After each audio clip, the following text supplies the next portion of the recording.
चलिए चलते हैं। तो गोविंदगढ़ घाटी का है। गोविंदगढ़ घाटी का नाम आप सबने रिसेंट टाइम में बहुत सुना होगा। कुछ ही समय पहले एक बहुत बड़ा सड़क हादसा हुआ था, जिसमें एक बस जो है गोविंदगढ़ के पहाड़ के नीचे से गुजरता हुआ नहर में गिर जाने की वजह से 60 लोगों के आसपास लोगों की मौत होती है। जिसके बाद सरकार ने ये फैसला लिया था कि उस हादसे के मेन मुख्य वजह यही रही है कि सड़क पे, ये जो सड़क आपके सामने है, इसमें जाम लगा हुआ था लंबे अरसे से, और ये हमेशा यहाँ पे होता रहता था। तो इस सड़क को दोबारा से रिपेयर वर्क करके इसको चलने लायक बनाने का, तो आप देख सकते हैं सड़क जो है तो काफ़ी अच्छे तरीके से बन के अब रेडी है, और सभी प्रकार की गाड़ियों के जाने का परमिशन भी मिल गया है, छोटे और बड़े सभी किस्म के। सवाल ये है कि एक सड़क को बनाने के लिए 60 लोगों के जानों की कीमत चुकानी ज़रूरी थी, यही सवाल है। क्या इसके बगैर ये चीज़ नहीं हो सकती थी? और क्या बाकी सड़कें जो हैं हमारे आसपास के या और भी कहीं के, आपके इलाके के हो सकते, देश के किसी भी हिस्से के हो सकते हैं, तो क्या वो इस तरीके के हादसों के इंतज़ार में है कि पहले हादसे होंगे तब जाके हमारे एडमिनिस्ट्रेटर होंगे आँख कान नाक खुलेंगे और वो फैसला लेंगे और सड़कों को रिपेयर करेंगे? ये हमें सोचना होगा। और 60 लोगों की जान के बदौलत ये सड़क यहाँ की बनी है। क्या मालूम आपके आसपास के जो सड़क हो, जो अब तक बहुत ही खराब स्थिति में हो, और वो आप ही के जान के इंतज़ार में हो। ऐसा तो हो सकता है ना? हर बार तो ऐसा नहीं होगा कि जान दूसरे की जाएगी और आप उसकी मज़े लेने के लिए बैठे रहेंगे। हर बार आप ही की किस्मत अच्छा हो, ऐसा ज़रूरी नहीं है। जैसे इस वक्त मेरा किस्मत अच्छा है कि हम एक अच्छे सड़क पे चलने के लिए मौजूद हैं अपने घर के आसपास, जो कि लंबे अरसे मैं अपने बचपन से देख रहा हूँ। पिछले 2 दशकों से भी ज़्यादा समय से मैं देख रहा हूँ इस सड़क की इस दुर्गति को। आए दिन बंद ही रहता था, कभी जाम, कभी इधर से निकलो, कभी उधर से निकलो, कभी गांव के अंदर से निकलो। बहुत सारे लोगों की बहुत तकलीफें इस सड़क की वजह से झेली हैं, स्पेशली जो सीधी के लोग हैं हमारे, जिनको अक्सर बाहर जाने के लिए सतना रेलवे की बहुत ज़रूरत पड़ती है। तो वो रेलवे स्टेशन तक पहुंचने के लिए सड़क के इस्तेमाल करते रहे हैं, और इस जाम और इस तरह की चीज़ों की वजह से कई बार लोगों के ट्रेन छूटने की भी खबरें रही हैं। खैर, वो सब बीती बातें हैं। अभी तो सड़क बड़ी खूबसूरत है, और हम आज तारीख 3 अप्रैल 2021 सुबह के समय है। आप सामने जो सन देख रहे हैं वो सनराइज की टाइमिंग है, सुबह के 6:27 हो रहा है। हम सतना से ही लौट रहे हैं, और बस जब इस सड़क से गुजरने का समय आया तो ध्यान आया कि क्यों ना इस वक्त को कैप्चर कर लिया जाए, एटलीस्ट उन 60 लोगों के याद में ही सही। आने वाले समय पे लोग कभी भी पलट के देखेंगे तो शायद उनको याद आए कि इतना बड़ा कुछ हुआ था, क्योंकि हम इंसानों की ये खासियत होता है कि हमारे मेमोरी बहुत शॉर्ट होती है। हम बहुत ज़्यादा दिन तक कोई बातें ध्यान नहीं रखते। इस सड़क को ही देख लीजिए, ऊपर का हिस्सा तो अच्छे से बन गया है, एकदम बेहतरीन तरीके से बन गया है, कोई कमी नहीं है। लेकिन समय के साथ साथ लोगों ने भूल गया है चीज़ों को, नीचे के हिस्से को नहीं रिपेयर किया उस तरीके से। जो शुरुआत के वीडियो के हिस्से आपने देखे हैं उसमें सड़क उतनी अच्छी नहीं है ना, तो उसको नहीं रिपेयर किया, क्योंकि अब ज़रूरत क्या है, लोग भूल ही गए हैं। और सरकार का इंतज़ार उसी बात के लिए रहता है कि लोग भूल जाए, तो क्यों परेशान। सरकारों के पास और नेताओं के पास चुनाव लड़ने के अलावा दूसरा कोई काम हो तब तो करे।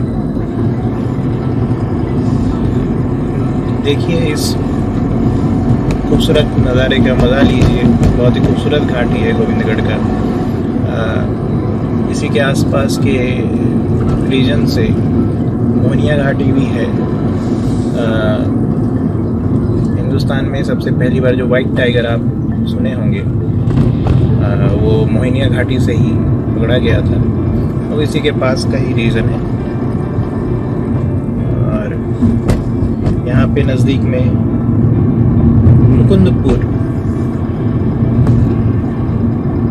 एक बहुत खूबसूरत जगह है, जहाँ पे आप अगर कभी आए तो वहाँ पे जू टाइप का है, नॉट एग्जैक्टली जू बट समहाउ जू टाइप का ही है, जहाँ पे आप वाइट टाइगर, बाकी तरीके के जानवर, कई सारे जानवर, भालू, शेर, ये सारी चीज़ें आप वहाँ पे देख सकते हैं।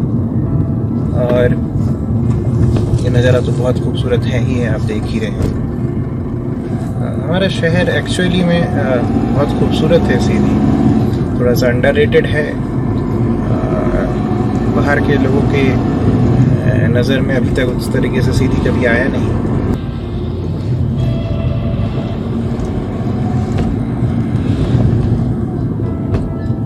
अब एक दूसरा दिक्कत है इसमें कि सड़क तो अच्छी बन गई है, नो डाउट, लेकिन सड़क पे कहीं पे भी स्पीड को कंट्रोल करने के लिए मुझे स्पीड ब्रेकर नज़र नहीं आ रहा है, स्पेशली उतरते वक्त। वाइट मार्किंग्स हैं but they are not speed breakers. तो ये दूसरे तरीके का मुसीबत का वजह बन सकता है, क्योंकि आप देख रहे होंगे लगातार कि यहाँ से बहुत हैवी व्हीकल्स का मूवमेंट होता रहता है, बहुत कंटिन्यूसली होता है। और क्योंकि स्पीड ब्रेकर नहीं उतरते वक्त, तो ऐसे में अगर कोई बहुत तेजी से उतरता हुआ चला जाए तो थोड़ा सा चैलेंजिंग मामला हो सकता है, क्योंकि घाट में जो टर्न्स हैं वो काफ़ी शार्प हैं, बहुत ज़्यादा शार्प। आप मनाली वगैरह में, हिमाचल प्रदेश वगैरह में पहाड़ों को देखें तो पहाड़ों की ऊंचाई तो उससे कम है, उस तरीके की ऊंचाई नहीं है, क्योंकि ये पठारी है, एग्जैक्टली माउंटेन्स तो है नहीं। लेकिन जो बिहेवियर है सड़क के, जो कंस्ट्रक्शन है, जो लिमिटेशंस हैं रोड के, वो सिमिलर ही हैं। उसी किस्म के टर्न और उसी तरीके का चैलेंजेस सड़क पे हैं। तो मेरे हिसाब से तो उतरने के दौरान लेफ्ट साइड के हिस्से में बीच बीच में ब्रेकर की रिक्वायरमेंट थी, आई थिंक सो। बाकी जो जिन इंजीनियरों को दिया गया होगा वो सोचे होंगे जो भी सोचे होंगे। कई बार दिक्कत यही है कि समझ में नहीं आता है कि हम आप जैसे आम आदमी, सरकार की नज़र से छोटे मोटे गरीब लोग जितना सोच लेते हैं, हमारे देश में काम करने वाले अधिकारी और अलग अलग विभागों के लिए जिम्मेदार इंजीनियर्स या प्लानर्स जो भी है, कैसे नहीं सोच पाते हैं, ये सोचने वाली बात है।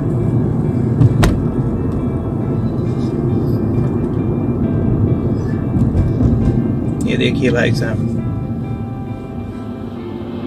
इनको जाके सीधे विधायक बनना है, विधायक से नीचे कुछ बनना नहीं है, इनसे जल्दी में तो कोई हो ही नहीं। पहाड़ चढ़ रहे हैं तब भी भाई साहब को ओवरटेक चाहिए। ठीक से अगर जांच पड़ताल करिएगा, इसमें से मैक्सिमम ट्रक आपको ओवरलोडेड मिलेंगे। अब देख सकते हैं ये भाई साहब टर्निंग में इनको ओवरटेक करने का याद आया है। मतलब ये कई बार लगता है कि हमारे देश के प्रधानमंत्री से भी बिजी है। इतना तो हमारे देश के प्राइम मिनिस्टर के व्हीकल भी रिक्स लेके नहीं चलती होगी इतना अर्जेंसी में, जितना हमारे देश के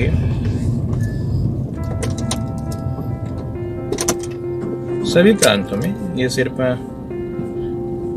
मुझे नहीं लगता हमारे शहर बस की या हमारे इलाकों की बात है। ये मैं जहाँ कहीं भी गया हूँ अपने आसपास में, specially UP, Maharashtra, West Bengal, Bihar, सब जगह एक ही जैसे लोग। स्टेट्स बदल जाते हैं, लैंग्वेज बदल जाती है, पर लोगों के मूर्खता के जो लिमिट है, बेवकूफ़ी करने की जो हैबिट ही समझ लीजिए, बेवकूफ़ तो है नहीं हमारे देश के लोग, ऐसा मैं नहीं मानता, पर जो आदत से मूर्खता है वो एक जैसी है, इररिस्पेक्टिव ऑफ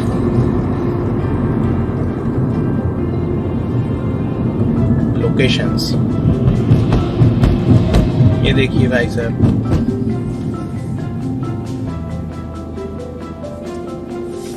पता नहीं कहाँ जाना है इनको।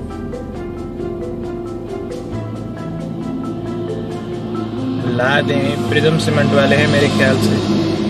हाँ, बाय द वे हमारे 17 हैं, जो लोग नहीं जानते हैं उनके लिए बता रहा हूँ। सीमेंट के लिए बहुत पॉपुलर है यहाँ पे, कई सारे बड़े सीमेंट कंपनीज हैं। इंडस्ट्रियल प्लेस है 17, जिसमें सीमेंट का बहुत बड़ा कंट्रीब्यूशन है यहाँ की इकोनॉमी का। जो आपने गाड़ी व्हीकल्स देख रहे हैं उसमें कई सारे प्रिज्म्स की गाड़ियाँ हैं। एक सीमेंट कंपनी है बेसिकली। ये देखिए मंकीज, पता नहीं आपको कैमरा कितना दिखा पा रहा है, पर सामने सड़क के ऊपर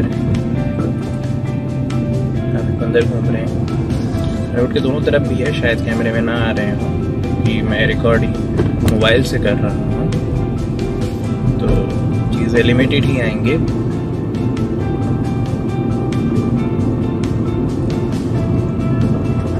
बट कुछ भी हो, आई थिंक सो आपको ये घाटी बहुत खूबसूरत लग रही होगी।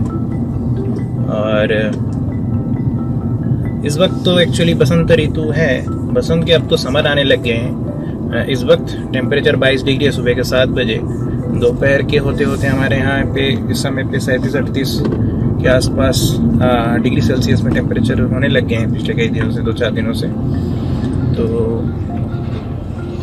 समर ही है मेरे कहने मतलब, पतझड़ के मौसम है। तो जो आप पहाड़ देख रहे हैं उसमें से आप देख सकते हैं सिर्फ टहनियाँ दिख रहे हैं आपको, पेड़ दिख रहे हैं, पर पत्ते बिल्कुल नहीं, सब ब्राउन ब्राउन जैसा दिख रहा होगा एकदम। आपके स्टोन के कलर और पेड़ों के कलर एकदम एक जैसा होगा, मैच कर रहा है। तो क्योंकि पतझड़ के मौसम है तो ज़्यादातर पेड़ों से पत्ते या तो झड़ चुके हैं या फिर झड़ने ही कगार पे हैं, है ना। देखिए ये सड़क बनने के बावजूद भी आप देख सकते हैं कि अगर इतनी चौड़ी सड़क और सारे डैमेजेस को रिपेयर करने के बावजूद अगर इसमें से गुजरना अगर इतना चैलेंजिंग है, तो जस्ट आप इमेजिन करिए कि जब इसकी स्थिति बहुत ज़्यादा गंभीर हालत में थी तो कितना चैलेंजिंग होता रहा होगा। ऊपर से इतनी बड़ी व्हीकल्स यहाँ से जाते हैं। ये देखिए सामने एक्चुअली में अगर आप देख पाए, मैं आपको दिखाने की कोशिश करता हूँ। ये ट्रक के जस्ट पीछे देखिए एक गाड़ी खराब हुई है ना, ट्रक एक, ये जस्ट ये सीमेंट के पीछे गाड़ी दिखेगा आपको। ये जो गाड़ी है, ये जो खड़ी है वाइट कलर की, ये खड़ी है, इसमें ब्रेक डाउन होने की वजह से ये गाड़ी रुक गया, जिस वजह से ये जैम तो नहीं है पर ट्रैफिक में जो स्पीड है वो गिर चुका है। और उस दिन भी ऐसा ही कुछ हुआ था।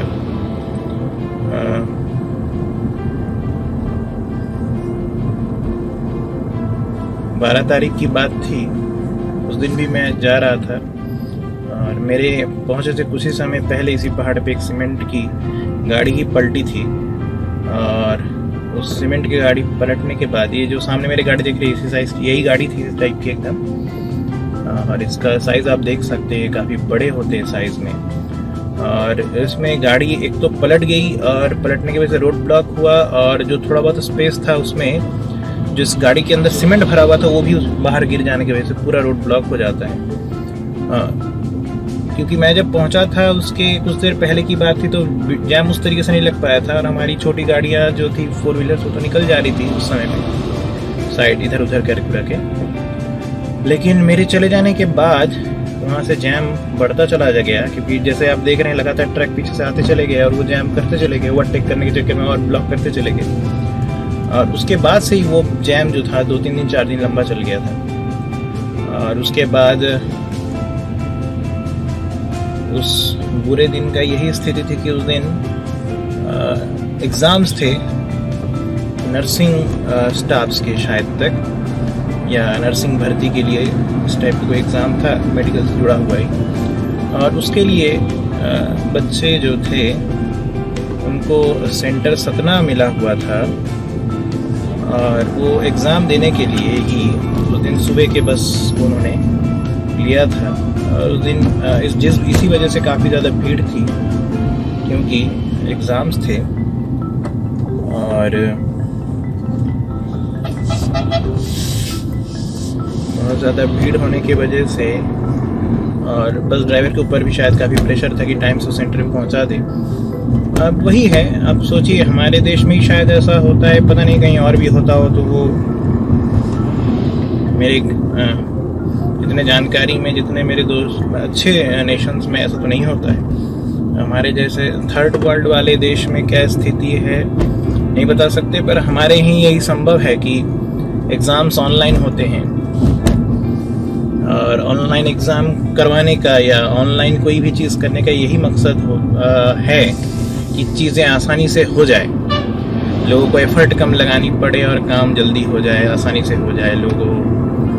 अब ऑनलाइन एग्ज़ाम देने के लिए अगर हमारे देश में बच्चों को 140-150 किलोमीटर जाना पड़े, कई केसेस में तो और भी ज़्यादा जाना पड़ता है एक्चुअली में। हमारे शहर के बच्चों के एग्ज़ाम सेंटर में जैसे नीट का या KVPI के जो बड़े एग्ज़ाम्स होते हैं, इन सब का सेंटर भोपाल दे दिया जाता है। अब बच्चों का ऑप्शन भी नहीं है, उनके चॉइस बनने के लिए जो पहला प्रेफरेंस होता है उसमें उनको सबसे नज़दीकी शहर भोपाल ही नज़र आता है, इंदौर नज़र आता है, बहुत हुआ तो जबलपुर सबसे नज़दीक में है वैसे, पर वहाँ पे जाना उतना कंफर्टेबल नहीं है। भोपाल के लिए तो डायरेक्ट ट्रेन चलती है। घाट हमारे ख़त्म हो गया, आप जो देख रहे हैं गोविंदगढ़ का। तो उनको 500 किलोमीटर 700 किलोमीटर ऑनलाइन एग्ज़ाम देने के लिए ट्रैवल करना पड़ता है। अब भाई अगर इतना ट्रैवल ही करना है तो ऑफलाइन ले लो, फिर ऑनलाइन करने का इतना फालतू के प्रपंच का क्या ही मतलब है, इतना खर्च करने का, इतना ताम झाम करने का। उससे अच्छा तो ऑफलाइन ही ले लो भाई, एग्ज़ाम पेपर सेंड यही बात तक भेज दो या सीधी में भेज दो सेंटर बना के, तो ज़्यादा बेहतर ऑप्शन है रेदर देन कि ऑनलाइन के नाम पे हम 500 किलोमीटर ट्रैवल करें। खैर कभी ना कभी तो सरकार कर ही देगी। उस दिन का हम यही ये वो नहर है, ये जो पुल आप देख रहे हैं यही वो नहर के ऊपर से जा रहा हूँ जिसमें वो हादसा हुआ था, इसी में बस गिरी थी, आगे चल गई। ठीक है, तो बस आपको गोविंदगढ़ घाट दिखाना था, तो अचानक से मुझे ध्यान आया तो मैंने दिखा दिया। हम घाट ख़त्म कर चुके हैं, अब लगातार फ्लैट रोड ही है, यहाँ से सीधे 67 किलोमीटर बता रहा है। और तो मान के चलिए आई थिंक सो मुझे 1 घंटे से लेकर 1.25 घंटे तक लग सकते हैं। रोड अच्छा है, रोड में कोई दिक्कत नहीं है, मैक्सिमम रोड इस तरीके का है। बट ये हैवी ट्रक्स आते हैं तो थोड़ा सा स्पीड को कंट्रोल में चलाना ज़रूरी है। आप सबसे भी हिदायत है कि गाड़ी जो आप चलाते हो एक मशीन है, मशीन की एक लिमिटेशन और आपके भी खुद का भी एक लिमिटेशन होता है। तो उस चीज़ को समझ के आप गाड़ी या बाइक जो भी आप चलाते हैं उसको चलाइए, सेफ ड्राइव करिए। रिस्क लेने की कोई ज़रूरत नहीं होती है, कितना भी आप जल्दी कर लीजिए 5 मिनट 10 मिनट ही बच पाएगा, उससे अधिक कुछ हो नहीं पाएगा। और उस 5 मिनट के जो आप रिस्क लेते हैं वो बहुत ज़्यादा हो जाता है, वो वर्थ नहीं है 5 मिनट 10 मिनट का सेव, या आप इतना ज़्यादा रिस्क लेके चले अपने जर्नी के दौरान। खैर जो टेरेन है पूरा यहाँ का, ये देखने लायक तो पूरा ही है एक्चुअली में। अगर आप लगातार इस रोड को देख रहे होंगे, बहुत खूबसूरत हमारे ये शहर है, पूरा इलाके हैं सीधी रीवा सतना की, नेचुरली बहुत अच्छा है। फिर कभी मौका मिलेगा तो बाकी और भी जगहों की चीज़ें आपको आसपास के इस तरह से शूट करके दिखाने की कोशिश करूँगा। फिलहाल इस वीडियो को यहीं ख़त्म करते हैं, आपसे फिर कभी मुलाकात होगी।